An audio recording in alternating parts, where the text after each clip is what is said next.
Fikile and Mbalula, welcome to Hard Talk. Thank you for having us, and welcome to Lutulia House. It's a great pleasure to be here. How disappointed are you with the state South Africa is in today? South Africa is undergoing challenges like many other countries, but I think to put us into a category of a failed state, it's an exaggeration. I can give... You think that's a conversation that South Africans are having amongst themselves? Well, it comes from pockets of the powerful thinkers in the country who project us as displaying characteristics of a failed state. Of course, we may not be too defensive to that. If certain things are not resolved, we will become a failed state. But we are not journeying towards that direction. But the reality is that if you are a young South African reaching adulthood today, you only have a 1 in 2 chance of actually finding a job. 50% of young people are out of work.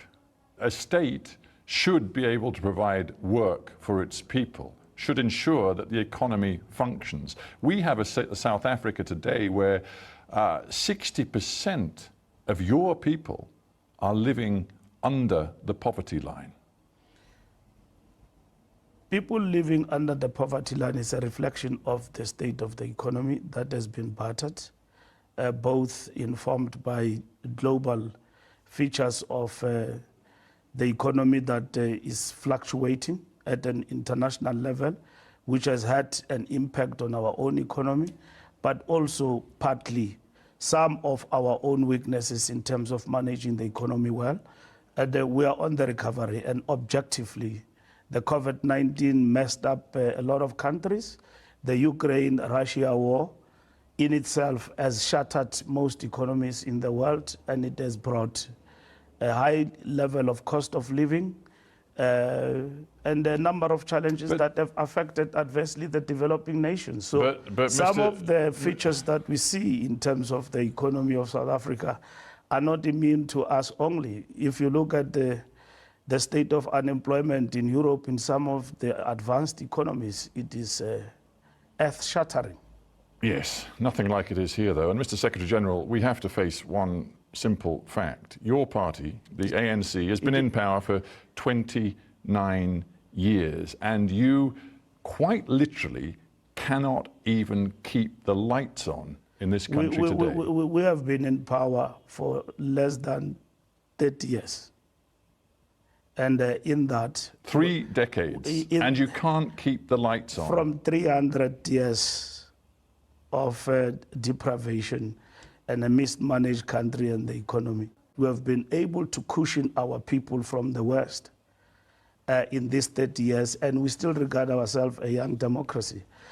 I can tell you, for an example, we have connected more of our people to the grid like never before, and small businesses in this country, where even people in the deep rural have never had an opportunity to have a taste of what is it to live with an electricity. But what they are living with today across this country... It's a load shedding that we are going to crash and defeat. Yes, you call it load shedding. It basically means the power is out. Where we are sitting in headquarters right now, the power was out until literally 5 minutes ago. It's going to go out again late this afternoon for another 2.5 hours. People in your country are going to go home from work tonight. They're going to sit in their homes, and they are going to sit in candlelight with no power. Are you not ashamed that after 3 decades in power, controlling Eskom, the power company, which is a state-owned enterprise, are you not ashamed that this is the reality? Can I explain to you? The problem of South Africa's load shedding is a challenge of demand and supply. We did so much for this country, connecting businesses and our people to the power grid, and we did not balance that with infrastructure development as the long-term strategy. And that has actually affected us. But it doesn't mean that we'll not get out of it. Yeah, the Yes. former President Thabo Mbeki has said that for years and years and years, Eskom, which is a state-owned enterprise, told the ANC government that without massive investment in the energy sector, they would not be able to provide enough power for this country. At the time, Mbeki says the ANC refused to listen. He said recently, Eskom was right, we in the ANC were wrong. You have to own this crisis. What I'm saying to you, it might not be sufficient for you to understand when I talk about an imbalance in terms of energy supply and demand. That did not balance with the rollout of infrastructure development. We have built power utilities, but we did not refurbish some. And that coincides with our plans in terms of addressing the just transition. Decommissioning some of the utilities also has affected the progress that we seek to make to maintain the lights on. But all of that has now been addressed and is being attended to. Yeah, you say this is all being addressed. South Africans would only wish that were true. The acting CEO of Eskom said the risk of stage 8 outages this winter is extremely high unless things change. And right now, they don't look as though they're going to change. What they have said to us and the plan that they are implementing to address the surge of winter power failures, they will stabilize that through diesel. But we're not looking at short-term measures. We're looking at the totality of things that we need to do to solve this problem of load shedding. The renewables, how do we deal with that? But how do we also deal with the capacity which we've got of nuclear? And then how do we deal with the question of maintenance and refurbishment of our plants? And that is what is important. Mr. Secretary General, you're not being straight with the South African people. You said just hours ago that this problem will be solved by the end of the year. There is not one person inside Eskom, inside the energy sector, who believes that to be true. Indeed, the chair of Eskom said just a few months ago, this will continue for the next 2 years. We have given government and all our ministers that not even before end of the year, everything must be done to do away with load shedding. That's what we have said. And if that, in terms of our projection, could happen before end of the year, we are happy about that. This load shedding has just made a mess of our country and projected us as something else. It's costing you, according to your Reserve Bank, it's costing you at least 2% of GDP. Absolutely. You can't afford that. We can't afford that, and that is why we are focused in terms of dealing with it. It is an Achilles heel, and I can't tell you tonight or any time that this is an easy matter for our government. Surely, after COVID-19, this is the biggest challenge that has actually faced us internally. It's very candid of you to say this is an Achilles heel, because Achilles heels tend to bring people down. And if this continues, it will bring the ANC down, won't it? It will affect the fortunes of the ANC to register outright majority. It will. If ever it is not dealt with decisive, it will affect, but it will not take ANC totally out of power. Mr. Secretary General, isn't the truth that this load-shedding crisis is going to have such a damaging impact on the ANC because it not only reveals strategic incompetence going back decades, but it also reveals systemic corruption? Andre de Ruyter, the former CEO of Eskom, he has said that organized criminal cartels have been operating inside the state-owned energy company. He says that the ANC knows about it. One senior minister acknowledged it to him and said, to paraphrase him, that the comrades have to eat. And another senior figure inside the ruling party, according to Mr. de Ruyter, was actively involved in the systemic corruption. The less said about de Ruyter, the better, because Because it's too embarrassing? No, he should be telling us that these are the steps he has taken.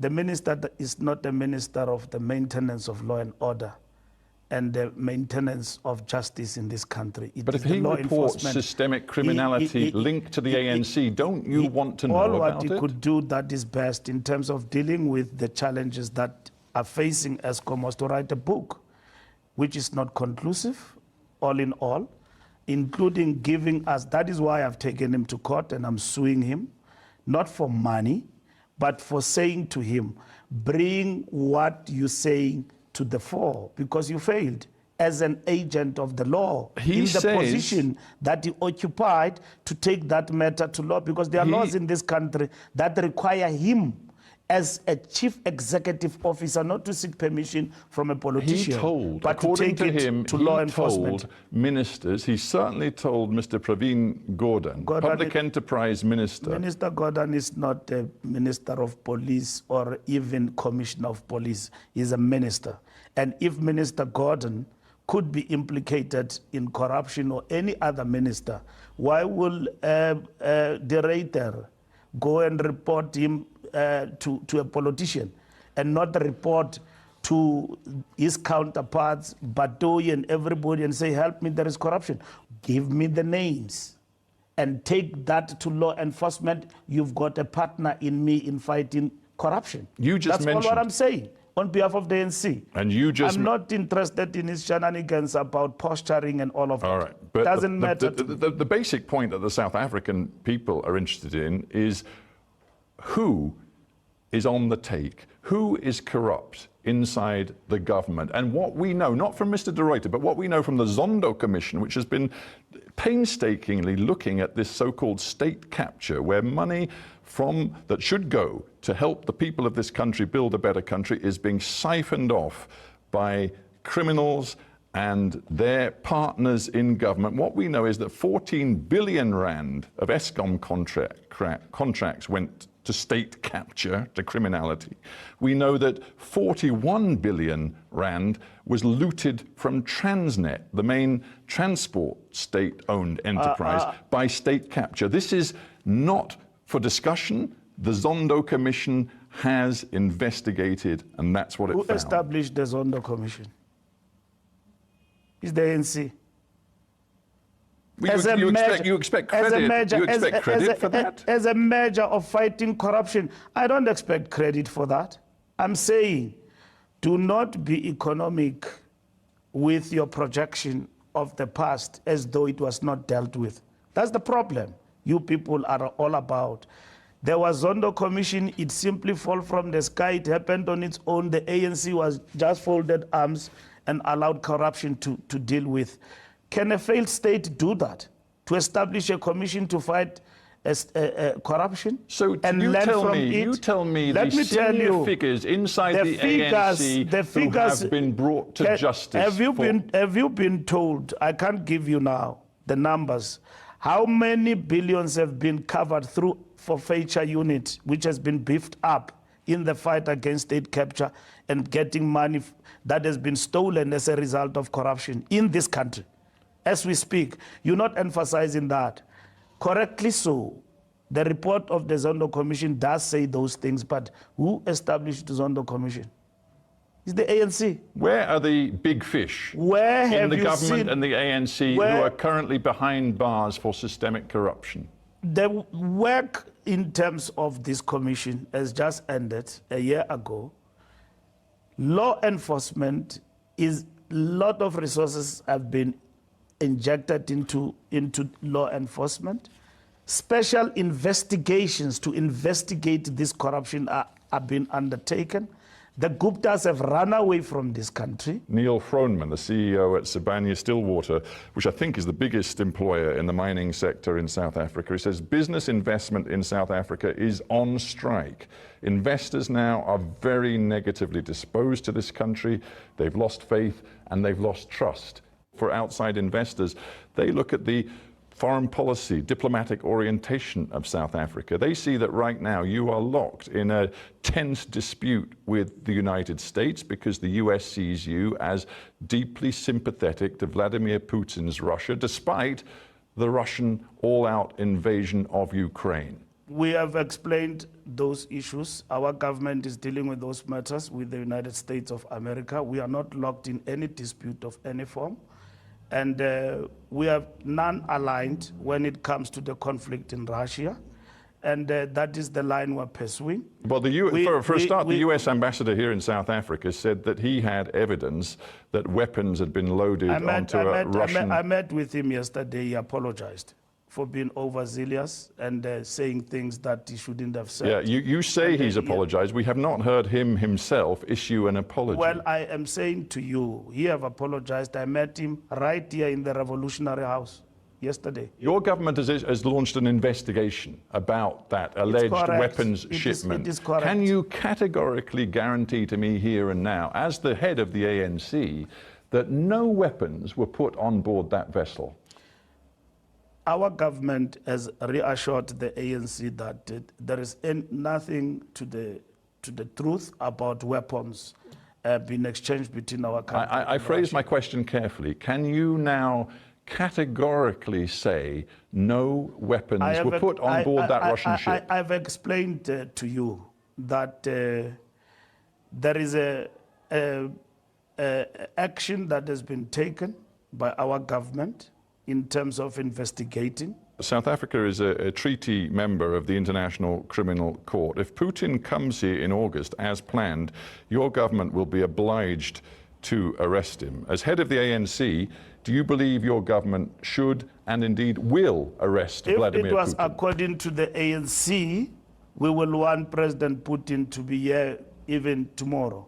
You would? To come to our country.